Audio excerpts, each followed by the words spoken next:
আমি বিজেপিতে ছিলাম, তো আমি এরকম ভাবে ছিলাম, তো আমি চাইছিলাম যে গরিবের ভালো হোক। দেখছি দুর্নীতি হচ্ছে বেশি, মানে চোরের উপরে বাটপারি হচ্ছে। তৃণমূল চোর ছিল, তার উপরে ডাকাতি হচ্ছে বিজেপি।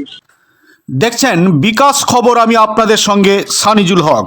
দেশে কাজ নেই, বাজারে স্বস্তি নেই, কৃষকের হাতে ফসলের লাভজনক দাম নেই। এই তিনটি সংকট আজ সাধারণ মানুষের জীবনে নিত্যদিনের বাস্তবতা।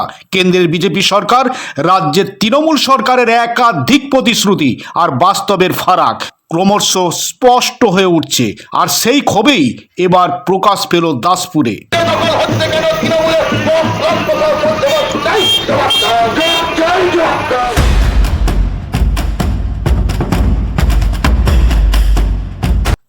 শনিবার 31শে জানুয়ারি বিকেলে দাসপুরের রাজনগর থেকে দাসপুর পর্যন্ত সিপিআইএমের ডাকে অনুষ্ঠিত হয় বাংলা বাঁচাও যাত্রা। প্রায় 9 কিলোমিটার দীর্ঘ এই পদযাত্রায় অংশ নেন এলাকার একাধিক বিজেপি ও তৃণমূল কংগ্রেসের কর্মী সমর্থকেরা, যারা নিজেদেরই দলের রাজনীতিতে হতাশ ও ক্ষুব্ধ।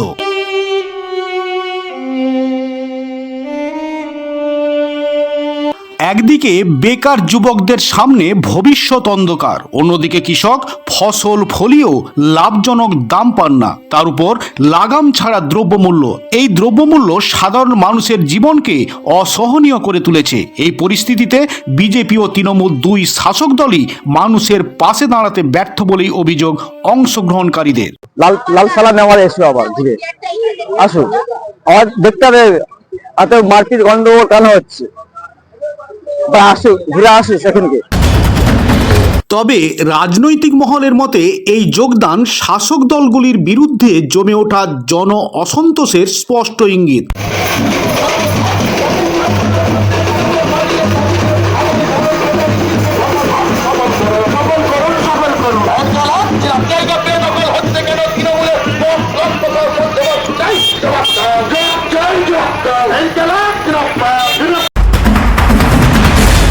মিছিল শেষে দাসপুরের সিপিআইএমের জেলা সম্পাদক মাননীয় বিজয় পাল মহাশয়ের হাত ধরে আনুষ্ঠানিকভাবে লাল পতাকার তলে আসেন ওই পরিবারগুলি। দলীয় সূত্রে দাবি, বেকারত্ব, কৃষক সংকট ও লাগাম ছাড়া মূল্যবৃদ্ধির বিরুদ্ধে প্রতিবাদ জানিয়ে তারা এই রাজনৈতিক সিদ্ধান্ত নিয়েছেন।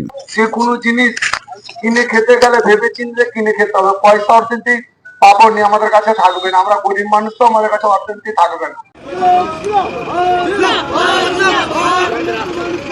কিন্তু এই ঘটনা শুধু দলবদল নয়, এটি কেন্দ্র ও রাজ্যের দুই সরকারের জনবিরোধী নীতির বিরুদ্ধে সাধারণ মানুষের জমে ওঠা ক্ষোভ বলে মনে করছেন রাজনৈতিক মহল।